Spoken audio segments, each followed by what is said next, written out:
एका वेळची गोष्ट आहे. एक 10-12 वर्षाचा मुलगा थोड्या दिवसांसाठी आपल्या आजी आजोबांकडे गावाला जातो आणि तो गावाला गेल्यावर तिथे आजोबांबरोबर खूप वेळ घालवतो. नंतर तो आजोबांना विचारतो की आजोबा, मला जीवनामध्ये यशस्वी व्हायचं असेल तर मी काय करू? तेव्हा आजोबा त्याला म्हणाले की माझ्याबरोबर चल.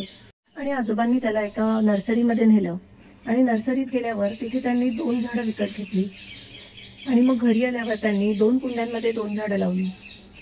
एक कुंडी त्यांनी घरातच ठेवली आणि एक कुंडी त्यांनी घराच्या बाहेर ठेवली. जी कुंडी त्यांनी घरात ठेवली तेव्हा त्याला विचारलं की आता तुला काय वाटतं, ह्याच्यामधलं कुठलं झाड जास्त स्ट्रॉंग आणि मजबूत असं होईल? तेव्हा तो आजोबांना म्हणाला की आजोबा, जे घरात राहणार त्याला ऊन पाऊस जास्त लागणार नाही, त्यामुळे घरातलं जे झाड आहे तेच जास्त मोठं होईल. आणि असं म्हणून तो त्याची सुट्टी संपल्यामुळे परत गावाला गेला आणि नंतर 3-4 वर्षांनी तो परत आजोबांकडे आला. जेव्हा तो आजोबांकडे आला तेव्हा त्याने विचारलेल्या प्रश्नाचं उत्तर आजोबांनी काही दिलं नव्हतं. त्याने परत आजोबांना विचारलं की आजोबा, तुम्ही मला मागच्या वेळेस सांगितलं नाही की जीवनामध्ये यशस्वी होण्यासाठी मी काय करू? तेव्हा आजोबा त्याला म्हणाले की आपण तू जे 2 झाडं लावलेले आहेत ते बघूया. मग त्याने घरातलं झाड बघितलं तर घरातलं झाड चांगलं थोडंसं मोठं झालेलं. मग आजोबा त्याला म्हणाले आता बाहेरचं झाड बघू.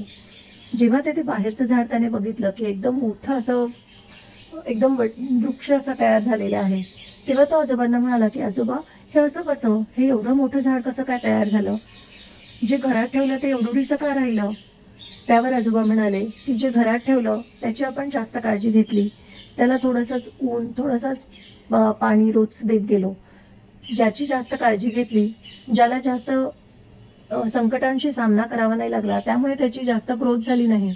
आणि हे बाहेरचं झाड जे आहे त्याने उन्हाचा पावसाचा वादळाचा सगळ्याशीच त्याने सामना केला, त्यामुळे तो स्वतःच मजबूत होत गेला. आणि आता त्याला असे छोटे छोटे ऊन वारा पाऊस हे त्याला काहीच वाटत नाही. त्यामुळे माणूस जो आहे तो प्रत्येक परिस्थितीमध्ये आपण कम्फर्ट झोनमध्ये न राहता आपण स्वतःला तयार करायला शिकलं पाहिजे. आपण माणसाचं पण तसंच आहे. तुला जसं आम्ही घरात एवढी काळजी घेतो, सांभाळतो, तुला एकदम सगळ्या सुखसोयी देतो, तेच तू बाहेरच्या जगात जेव्हा वावरायला जाशील तिथे तुला बाकीचे लोक असं देणार नाही. त्यामुळे तू आत्तापासूनच बाहेरच्या लोकांमध्ये कसं राहायचं ह्याचा विचार करून तू राहायला शिक. तेव्हा त्याला आजोबा म्हणाले, जोपर्यंत तू स्वतःहून स्वतःच्या जीवनामध्ये सगळे स्ट्रगल करत नाही किंवा आलेल्या संकटांना तू स्वतःच तोंड देत नाही, एक्झाममध्ये पण खूप मेहनत करून स्वतः अभ्यास करत नाही, तू जेव्हा स्वतः अभ्यास करून एक्झाम देशील, आई वडील तुझ्या मागे न लागता तू स्वतःच अभ्यास करशील आणि तू स्वतः सगळ्या संकटांना सामोरे जाशील, तेव्हाच तू स्ट्रॉंग होशील आणि जीवनामध्ये सक्सेसफुल होईल. जसं हे बाहेरचं झाड आहे, त्याला ऊन वारा पाऊस सगळ्याचा त्याने सामना केला, तसंच तू तुझ्या आयुष्यात आलेल्या संकटांना तू स्वतःच तोंड दे. तू तुझ्या अभ्यासात स्वतःच मेहनत घे. जोपर्यंत तू स्वतःच मेहनत घेत नाही तोपर्यंत तू जीवनात यशस्वी होत नाही.